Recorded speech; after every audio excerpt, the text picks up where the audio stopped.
नेताजी सुभाषचंद्र बोस यांच्या जयंतीनिमित्त श्री नेताजी सुभाषचंद्र बोस गुरुकुल वाहेगाव साळे येथे 23 जानेवारी 2025 रोजी सकाळी 8:30 वाजता भव्य कार्यक्रमाचे आयोजन करण्यात आले। पवार हॉस्पिटल पासून सुरू झालेल्या संचलनाने कार्यक्रमाला सुरुवात झाली।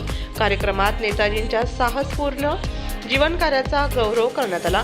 सर्वात मोठा अपराध म्हणजे अन्याय सहन करणे आणि त्याच्याशी समजूत काढणे या नेताजींच्या संदेशाचा उल्लेख करून उपस्थितांना प्रेरणा देण्यात आली। कार्यक्रमात शालेय विद्यार्थी, शिक्षक, पालक आणि स्थानिक नागरिकांनी उत्स्फूर्त सहभाग नोंदवला।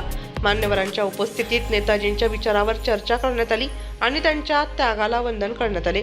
कार्यक्रमाचे प्रमुख आयोजक, कार्यक्रमाचे संयोजक डॉक्टर प्रतापराव पवार आणि डॉक्टर वैशाली पवार यांच्या मार्गदर्शनाखाली करण्यात आले। त्यांनी उपस्थितांना तुम हमें बच्चे दो, हम तुम्हें इंसान देंगे या नेताजींच्या विचारांचा पुनरुच्चार केला। यावेळी मुख्याध्यापिका संदीप कौर शेखो आणि सर्व शिक्षक वृंद यांनी या कार्यक्रमाच्या पूर्ततेसाठी विशेष परिश्रम घेतले।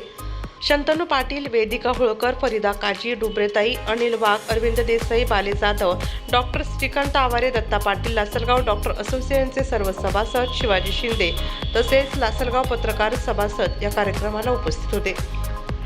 नेताजींच्या जीवनावर आधारित वक्तृत्व आणि सांस्कृतिक कार्यक्रमांनी वातावरण भारावून गेले। संचलनादरम्यान जय हिंदचे नारे देत गावभर राष्ट्रप्रेम जागवण्यात आले। तुम मुझे बच्चे दो, मैं इंसान दूंगा। जय जवान जय किसान। अगर जवान है तो हम हैं, किसान है तो हम खा सकते हैं। दोनों भी चीजें बहुत जरूरी है, दोनों भी आज बहुत प्रॉब्लम है, इसीलिए हमें बच्चे दो, हम इंसान बनाएंगे। जय हिंद। आज श्री नेताजी सुभाषचंद्र बोस यांच्या जयंतीनिमित्त मी सर्वप्रथम त्यांना अभिवादन करतो। आजच्या अशा या प्रसन्न वातावरणामध्ये वाहेगाव शाळेतील श्री नेताजी सुभाषचंद्र बोस गुरुकुल यांनी ज्या पद्धतीने त्यांची जयंती साजरी केली ती बरोबर कौतुकास्पद आहे। खरं तर नेताजी सुभाषचंद्र बोस हे स्वातंत्र्य सेनानी होते। स्वातंत्र्यासाठी जे काही हवं, जे काही करायला हवं ते सर्व त्यांनी केलं। परंतु खरं सांगायचं तर नेताजी सुभाषचंद्र बोस यांची गरज फक्त तेव्हाच नव्हती, तर आजही आहे। खरं तर स्वातंत्र्य मिळाल्यानंतरही संघटन कौशल्य काय असावं, देशप्रेम काय असावं, देशाला पुढे नेण्यासाठी आपण काय करायला हवं, ही मूल्य त्या काळी नेताजींनी दिली होती। ही मूल्य खरोखर आजच्या आधुनिक जगामध्ये ही गरजेची आहे।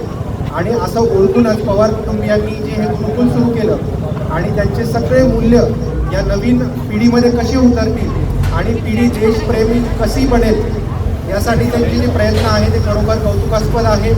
आणि जे नाट्यरूपी प्रदर्शन आज आपण या सर्व लहान चिमुकल्यांनी सादर केलं त्याच्यामधून दिसून येतं की खरोखर जी अपेक्षा पवार कुटुंबियांनी त्यांच्याकडून ठेवली होती ती खरोखर आपल्याला वास्तविकतामध्ये येण्यासाठी दिसते आहे।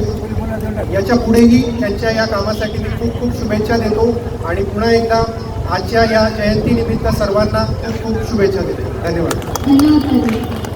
नाशिक लोकशाही न्यूज ब्युरो रिपोर्ट, नाशिक।